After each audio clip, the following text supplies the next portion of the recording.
how can you be as blind as ખાલી જગ્યા to the facts નશાબંધી ઇન્સ્પેક્ટરનો છે એજ બ્લાઇન્ડ એજ આ બધું આમ જોવા જાવ તો સિમ્પલ છે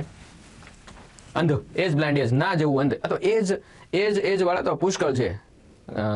જેટલું ના ગોળ નાખો એટલું ગળ્યું થાય તો ખરેખર ગોળ નાખીને ગળ્યું ન કરવાનું કોઈક આપણે ફર્નિચર બનાવતા હોય કંઈ પણ કામ કરતા હોય એમાં આપણે એમ કંઈક આનું ભાઈ કેટલું એસ્ટિમેટ આવશે ને કેવું બનશે ભાઈ એમાં તો જેટલું ગોળ નાખો એટલું ગળ્યું થાય મતલબ એમાં જેટલા પૈસા વધારે નાખો જેટલા એફર્ટ્સ વધારે નાખો એટલી એ વસ્તુઓ છે એ ઉભરી આવે ને સારી લાગે એવો ના જેટલું એજ વાળા પુષ્કળ ફ્રેઝીસ ઇંગ્લિશમાં જોવા મળે છે તો એજ બ્લાઇન્ડ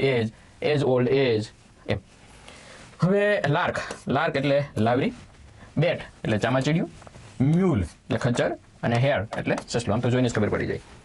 ચામાચીડિયું એજ બ્લાઇન્ડ એજ અ બેટ તમે ચામાચીડિયાની જેમ અંધ ન બની શકો એટલે આંખો બંધ કરી દેવાથી કઈ પરિસ્થિતિ છે સામેથી જતી રહેતી નથી શાહમૃગ જેવી કન્ડિશન નથી કરવાની આપણે રેતી રણમાં જ્યારે તુફાન આવે ત્યારે શાહમૃગ શું કરે છે એનું માથું છે એ રેતીમાં નાખી દે એટલે આંખો બંધ કરી દે ટૂંકમાં એટલે એને એમ થાય કે આપણને કંઈ દેખાતું નથી એટલે મતલબ કંઈ છે નહીં એવું નથી પરિસ્થિતિ તો એની જ છે આંખો બંધ કરી દેવાથી પરિસ્થિતિનો